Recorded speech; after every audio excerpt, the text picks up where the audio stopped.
Hello, my name is Menzim Kwanzaa, and welcome back to the Menzim Kwanzaa podcast. And today we have a very, very special episode, and I am with Andrew from the United States. And look, you know how this goes. We're just gonna have a conversation, and I'm just gonna talk about how him and I actually met. So I was just going through the Anchor Instagram page, and I just saw his podcast on there up on their story, and I just decided, man, look, I want to engage more, have more conversations with people across the pond, as they would say. And I was like, look, Andrew, I think we should do this. And Andrew was kind enough to say, yo, man, let's do it. So, Andrew, let's kick off the podcast. Tell the people who you are and what you do, and then we'll start off the engagement from there. Yeah, dude, I'm honored to be here. And like you said, it's so cool. Like Anchor is a platform that anybody can host podcasts on, and they were sharing stories of like whatever your podcast setup was. And I guess you just saw mine and sent me that DM, and I looked at what you were doing, and I saw your podcast, and I was like, damn, this is crazy. Like, how did you find me? And quickly you were just like, oh, I saw it on Anchor. And I just thought it was so cool. Like I listened to an episode or two of yours, and I loved the conversations you were having. And here we are, like talking from so far away. Like you're out in South Africa, I'm out here in Los Angeles, and it's just so cool that we were able to connect like that. And even from that far away, we're both interested in having conversations so similar. So I don't know, man. I thought that was so cool. There's no way I could say no to that. And Right. I'm really excited. This is going to Yeah. be fun. I'm as pumped as you are, Andrew. And look, it's for those of you guys who don't know, Central African time. It's about 11 o'clock. It's close to midnight. So I'm literally up. Yeah. So if I pass out or think about sleeping, you'll know why. Yeah, that was So yeah, that yo, was a nice Andrew. move of So you. let's You let's stayed just up get for into me. the It's conversation 2:40, and tell 2:30 us my time. what your So thank podcast you. I is all appreciate about. that. And yeah, Oh, it froze a little bit there. I'm just going to wait for it to come back. Oh, are you there? yeah, yeah. Yeah. Okay, cool. It froze a little bit on my side. Sorry about that. It's okay. Um, yeah, so I should probably tell you who I am and what I do, Yeah. huh? Cool. Yeah. So my name is Andrew Cramb. I live out here in Los Angeles now. I'm 29. And for a long time, for over 10 years now, I've worked in the music industry in some capacity. I got my start. I was originally from Florida, and I got my start tour managing a band. So I would travel with the band. We'd go to every different city, and I'd make sure that we got there on time, that we got paid, that all the logistics were right, that the stage was set up properly, all that. And I had a really good time doing that. Like I didn't really know what I was going to do before that. I was in college. And then when I connected with that band, it really clicked. And I loved it so much. And being around creatives like that and kind of having a sense of purpose of, even though I couldn't make music, I was around all these musicians that were doing something that I really believed in. So I traveled with them for the better part of 5 years, maybe even a little longer. And that's like really what got me in my start of music and working in the music industry. The band ended up traveling all around the world. I got to see so much of the world, and we got signed to a record label who then, when I wanted to get off the road and kind of settle down, they offered me a job at the record label. And from there, I worked at that record label. I ended up moving to Los Angeles from Florida. I started managing artists myself. And somewhere around that time, I got really interested in podcasting as well. Just like we were saying, like I love having these conversations with other creatives and people that have that feeling. So definitely a background in music and all things Mm, creative. And I mean, that yeah. says who I am very quickly in a very roundabout Yeah. way, but Yeah. that's me. Yeah. So I think also a lot of people don't have an idea on a concept of what a manager does. So can you just quickly Oh, break that yeah. down, and then we can just get into that conversation about a manager? Dude, yeah, that's a great point. So I think, and this is probably applicable to any field, musician or any kind of creative, but a lot of times artists are really good at making art, but don't necessarily want to work on like all of the business and the money and the logistics side. And that's like really in my head, I'll just explain or how I define a manager is it's that side of it where you come in and you help the creative with all of the business side or whatever they don't want to cover. Because there's a lot where as soon as you get caught up in all of that, it's maybe harder to just focus on what you actually love, whatever that art is. So that's kind of how I've always viewed a manager is it's not a specific defined role or not a specific one task you have to do, but more going to the artists that you work with and saying like, where do you need help?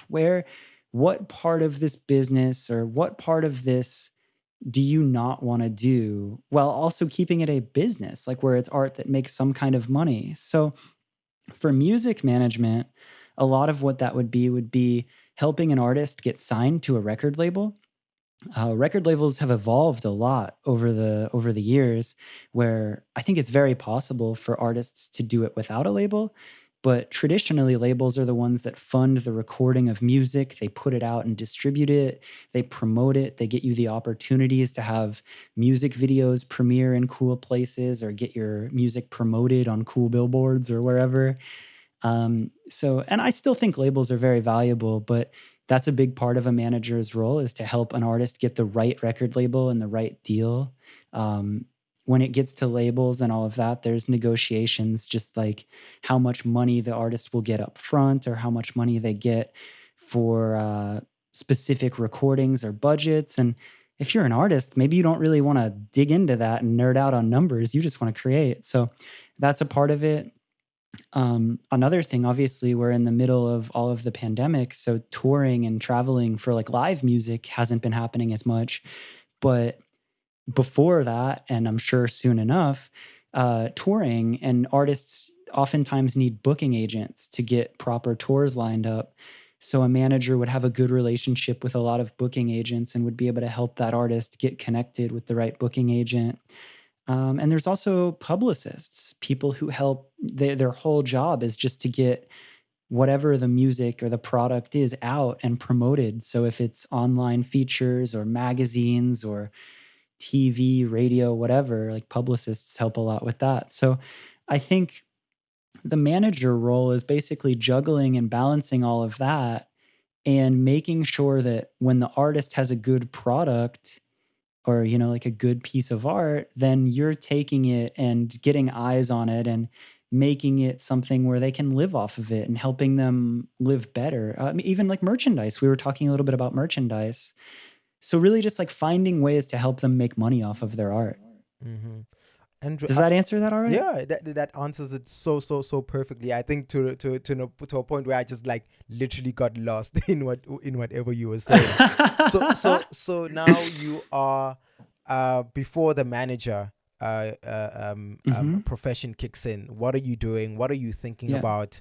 And what actually led you to the point where you decide, look, I want to become a manager? Dude, you are good at asking questions. This is fun already. um, I had a really interesting upbringing where I always had hobbies. Like I was always interested in things, but there was never a time in my head where I was like, this is going to be my career. Or like I didn't really have that figured out. Um, but I grew up in my first couple hobbies. I was really into skateboarding, and that was really fun. I never thought that it would be like a profession. I wasn't good enough to like be like, "Oh, I'm going to go pro." I dreamed of it. I was like, "This would be amazing," but I just wasn't as good as all my other friends. And then after that, I got really into like cars, like modifying cars and like tuner cars, like very much like think back in the day like Fast and the Furious, like stuff like that. Yeah, so that was me.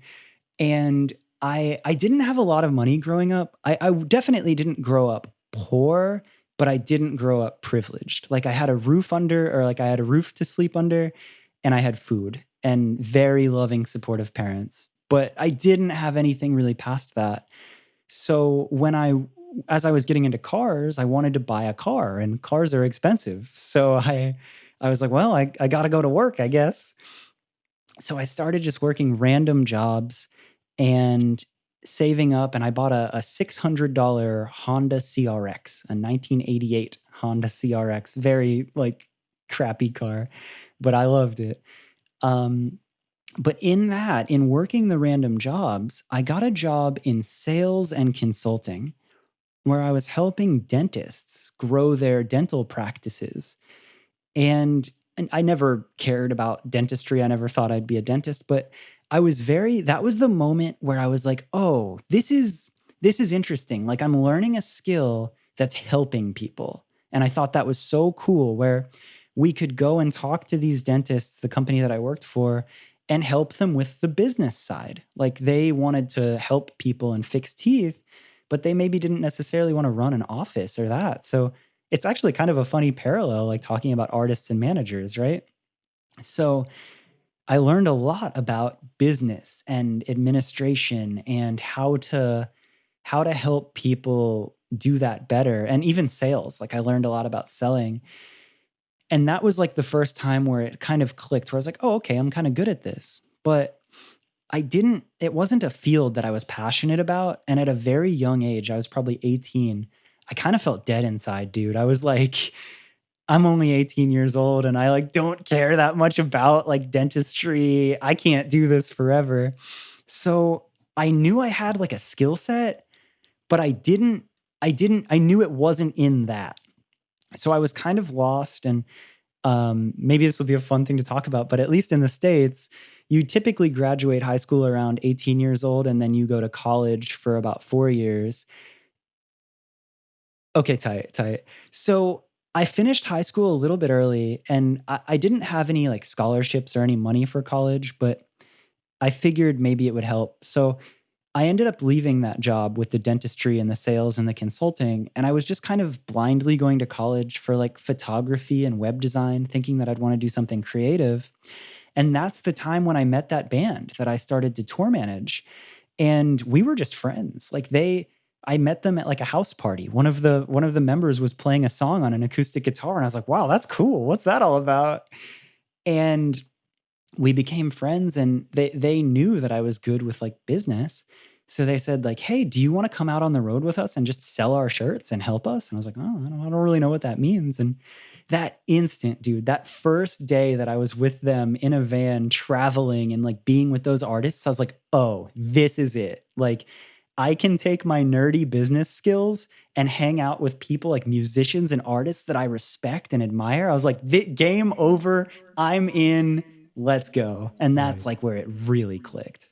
No, shout out. Cause also, the business side of me is just like, I wonder how you sounded like when you actually sold this service in terms of dentistry. So did you just like jump on a call? It's like, listen, your teeth need some help, though.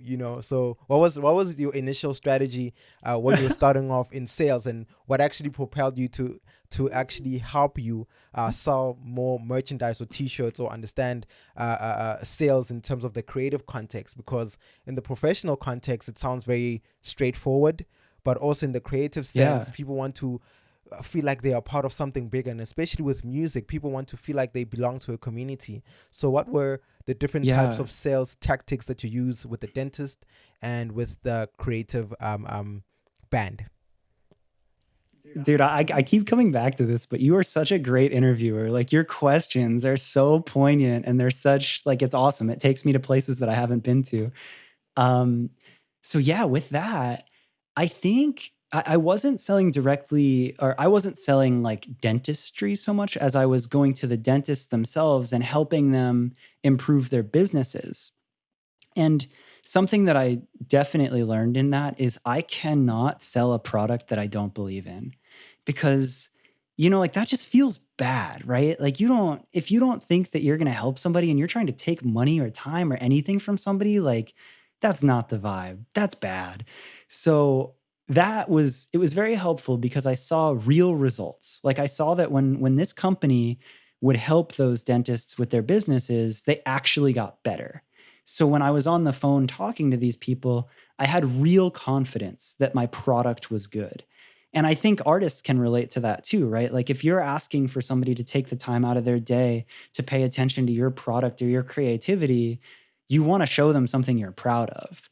So it was definitely that. And to even get more specific, when talking to these people about sales or getting them to work with us, the first thing that I would always see is, was there actually a demand for improvement? Did they actually care? Did they want anything? Like, if you go to somebody, if you go to the richest man in town and say, "Hey, do you want more money?" Like, I don't know, people like money, maybe they'll say yes, but do they really need it? Is it something that they're actually in need of, or do they lose sleep at night thinking like, "Man, I want to make this better?" So, I think it's really important, and that's the first step in selling anything, is to make sure that whoever you're talking to or selling to is interested or is in need of the product. And maybe they don't know they're in need of it. Maybe somebody has never worn shoes in their entire life. And you're like, yo, dude, if you tried shoes on, I promise you'd be walking a lot better. Right. So it's not to say that they have to go looking for the product, but you have to at least believe that it'll help. And then from there, like once you establish their desire for improvement, in whatever that is.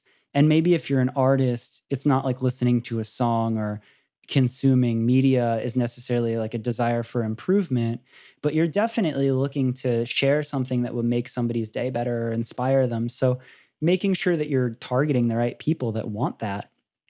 And then from there, it's communicating that like there is hope, or there is a way that it can improve. Like you're not just doomed. So I think that like that mentality of like, if you believe in what you're selling, if you find somebody who you believe could use the help and you genuinely think that they could use the help after understanding them and their situation, and then you still genuinely believe that the product that you have will help them, I don't think it's ever money or time that's the actual issue. I think that they're just not realizing or not understanding the need for it. And if you can communicate that need and show that your product will help or improve their life, game Mm. over. So Who what, doesn't want something that makes their right? life better? So what we're saying in terms of sales, just in general, is that there has to be an element of serving that needs to be involved. Yes. Yeah. Well, Mm. at least for good sales, right? Like you Mm, could be a yeah, crappy salesman or trying yeah. to like con somebody, but I think so. Mm, yeah. No, cause also I want to understand in terms of um now you are onboarded as the manager of this band, right? And obviously there's a certain type of serving that you now need to articulate in terms of how do you serve the band in a sense of the financial side, right? And how do you serve the band in terms of the logistics? So in terms of Yeah. your serving in terms of the logistical side of things and your way of thinking and also your way of serving the band in its essence, because I understand that there's Yeah. a lot of things that come into promoting an event, so what are the steps that you take in terms of serving the band according to financial needs and also logistic wise? Yeah. Ooh, again, great question. And I have an answer. So I think the first step is find out what's needed and wanted, right? Like you have to understand the person that you're serving or the artist that you're working with. Because in my head, if I say, you need to be playing a show to 1,000 people, or you need to be selling green shirts, maybe in my head, that's the solution. But if that's not real to them and if they don't want that, how am I helping them? I'm just giving them extra work to do. So I think before I ever work with any artist or anyone, I'm always looking to understand them, and I wanna make sure that we're a good fit. Um, I wanna make sure that there's a level of respect and understanding between both of us, and I genuinely believe that I can help them, that my skill set does apply to them. So it's always find out what's needed and wanted and then deliver. Because if you believe that you find that out and you know what it is, and then you think you can deliver it, then you deliver it. So like even we could do a fun example. Like you just started your podcast, what, 3 months ago or so? Yeah, 10 months ago. 10 months ago. So like in a perfect world, what would the next step be? Like what would be the coolest thing that could happen with your podcast next? Having group discussions, that would be the coolest thing that would ever happen to this podcast. Dude, nice. I love that. Such a good answer. So if I was coming to you as like a manager, just by asking that question, I could tell you a bunch of things about monetization or whatever, but you're like, yo, I want to have group discussions. So then I'd be like, okay, well, can I get you like, do I have a way to maybe get you better microphones and a good setup, or like help you with all the logistics to make sure that that works? Are we doing it over the internet? Are we going to do it in person? Are we going to build you a little studio? How do we pay for it? How did like what's the upside there? And I would just look at that from every angle to be like, cool, how do we do that?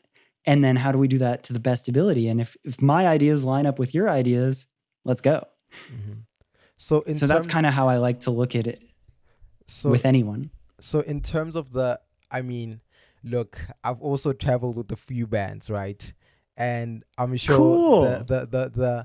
the personalities that merge into that, and you get different types of people, you know. So in terms of like the Yeah. craftsmanship that you've seen in terms of the bands, like how has that made you realize that I can actually force my, in as much as I'm a logical thinker in terms of business, because that's the type of person you are.